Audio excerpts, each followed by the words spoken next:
ketika bibit lada perdu ini kita buang pada mata tunas, ini khusus untuk yang itu sampai ke dalam-dalam tuh ya, tuh di dalam banyak tuh.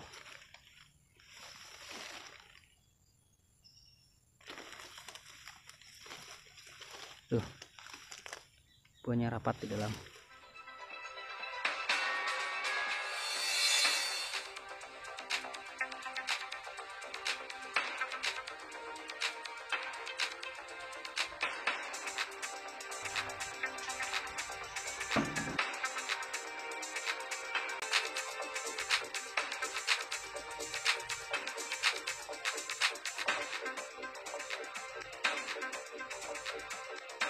Bapak dan ibu sekalian yang pengen tahu yang namanya lada perdu,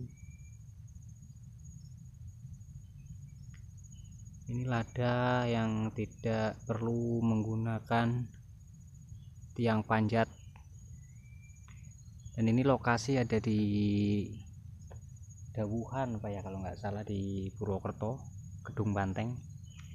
Dan ini lada perdu pertama yang pernah ada di bisa dibilang di seluruh Indonesia ya. Ini yang kebun ini yang paling pertama kali ada lada perdu, itu di Purwokerto,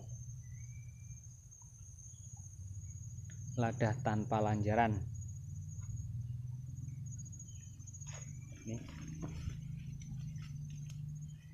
lada perdu ini dia nggak ada sulur panjat, jadi dia batangnya berupa ranting semua.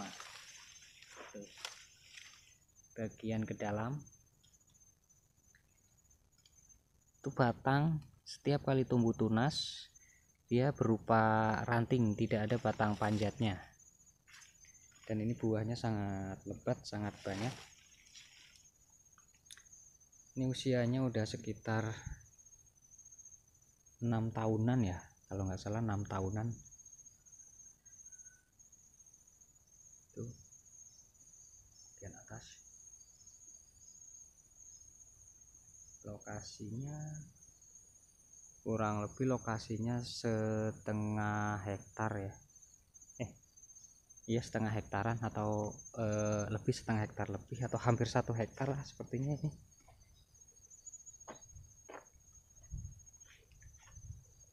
Tuh, lada ini ketika dia di masa-masa pertumbuhan, dia akan buah terus menerus tanpa henti. Cuma ketika dia sudah dewasa, usia di atas 2 tahun ya, di atas 2 tahun, lada ini sama aja buahnya setahun sekali juga. Ini bagian bawah ini udah ranting tua, ini bagian atas tumbuh ranting muda. Tuh.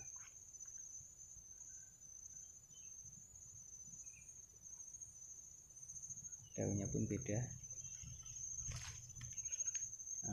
Mohon maaf, ini saya perlihatkan ukurannya, besarnya lingkaran batangnya ya, biar bisa terlihat untuk perbandingan. Ini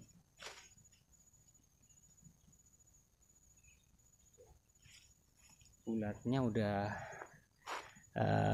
bulat, udah besar tuh. Ini kemungkinan bisa seimbang banyaknya buah dengan lada panjat yang tingginya kurang lebih 2 meteran.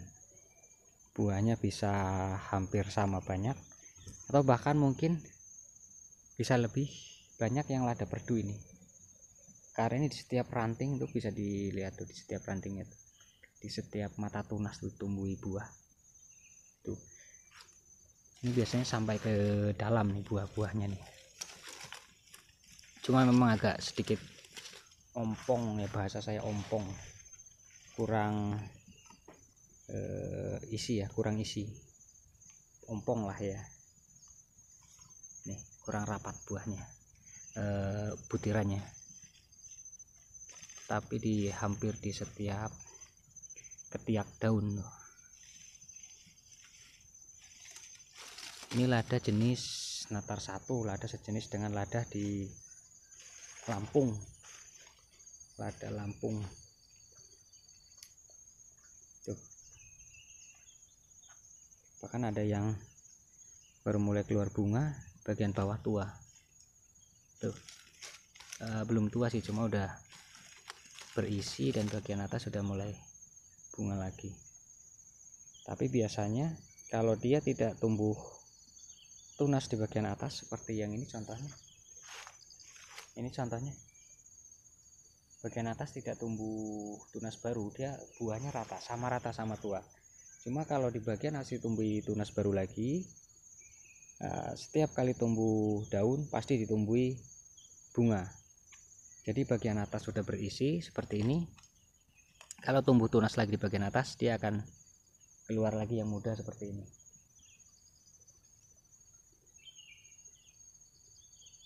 Ini saya sengaja pagi-pagi jalan-jalan ke sini, menyempatkan waktu. Saya pulang dari Bali, mampir-mampir ya di Jogja, Purwokerto, dan di Purwokerto saya mampir di tempat ini.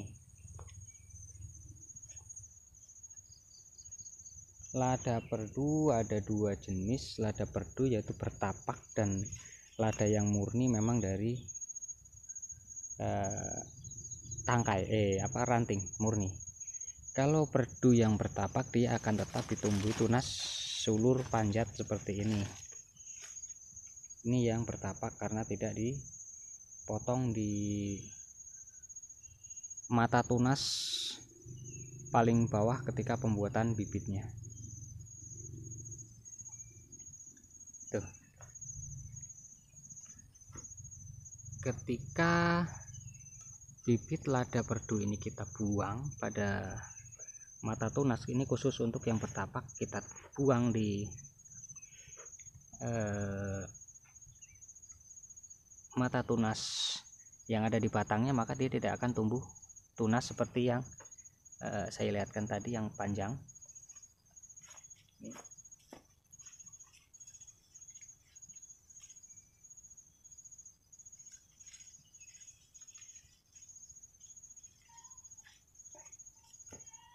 Bisa dilihat besarnya rumpun seperti apa ya. Jadi lada perdu ini tidak memerlukan lanjaran atau tiang panjat atau tajar, tinggal tanam dengan cara dibuat gundukan ataupun dibuat bedengan memanjang, dengan posisi pangkal kita tinggikan, digunduk, bahasa saya digunduk, dibikin gundukan. Ini contoh, kita buka di bagian dalamnya tuh ya, tanahnya menggunduk seperti gunung tuh. Wah, kalau ini buahnya dipastikan bisa lebih banyak daripada lada panjat yang tingginya hanya 2 meter. Nah ini 2 meter ya, 2 meter, tidak lebih dari itu. Kalau lebih dari itu mungkin bisa lebih, hampir imbang mungkin, bisa jadi. Ini jadi dia tumbuhnya tunas, semua tunas dari dalam, itu buahnya sampai ke dalam tuh, tumbuhnya tunas semua berupa ranting. Dan lada membutuhkan sinar yang lebih, jadi tempat alangkah baiknya kita buat terbuka seperti ini, dia pertumbuhannya akan lebih normal, lebih bagus daripada yang kita tanam di bawah pepohonan yang rimbun. Namun walaupun begitu, sebenarnya lada juga butuh sedikit naungan. Nah, yang bisa kita gunakan naungan itu adalah dari pohon yang berdaun kecil, bukan pohon berdaun lebar seperti ini. Jika misalkan pohon jati seperti ini kita tanam agak sedikit rapat dan sinar yang masuk kurang dari 40%, dipastikan ladanya tidak akan tumbuh dengan bagus dan tidak akan menghasilkan buah yang kita seperti yang kita inginkan.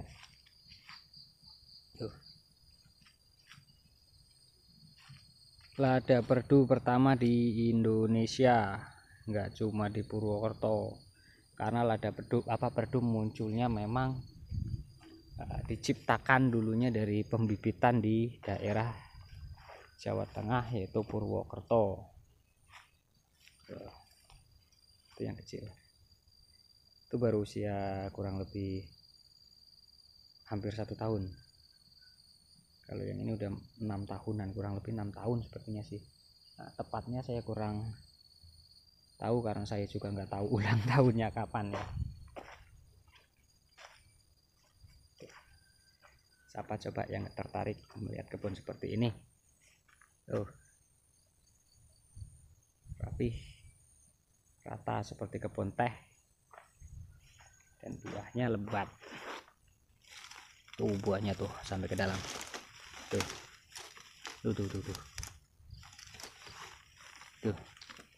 sampai ke dalam. Di sini juga.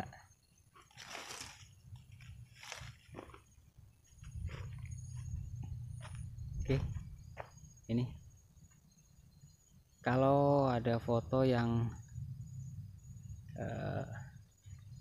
misalkan di media sosial ngupload foto lada perdu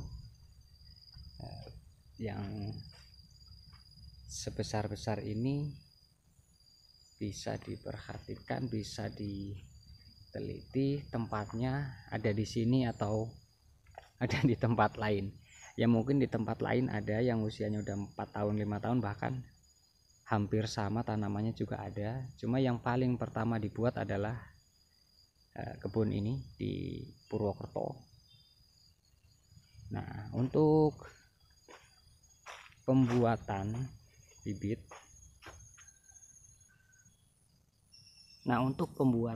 lada perdu ini ranting yang ini bisa kita potong 2 atau 3 ruas, kita langsung semai di polybag. Kalau kita bikin bibit lada perdu, kita ambil bibit entresnya dari batang perdu, maka dia akan tumbuh lagi perdu dan tidak akan tumbuh batang panjat. Nah, kalau kita bikin bibit lada perdu tapi kita ambil entresnya dari batang panjat, itu yang kita ambil adalah rantingnya, dan batangnya kita jadikan lada panjat.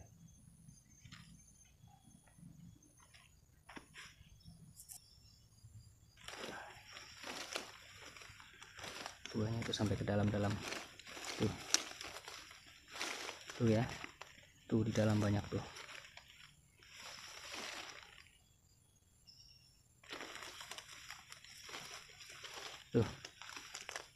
Buahnya rapat di dalam. Untuk perawatan sama dengan lada umum, lada panjat sama, pemupukan dan lain-lain sama. Ya, untuk sampai di sini mungkin udah paham. Jika ada yang kurang paham bisa ditanyakan ya, nanti saya jelaskan, misalkan dari pembuatan bibit ataupun cara perawatan dan cara penanaman, nanti bisa saya jelaskan. Silahkan ditanyakan di komentar.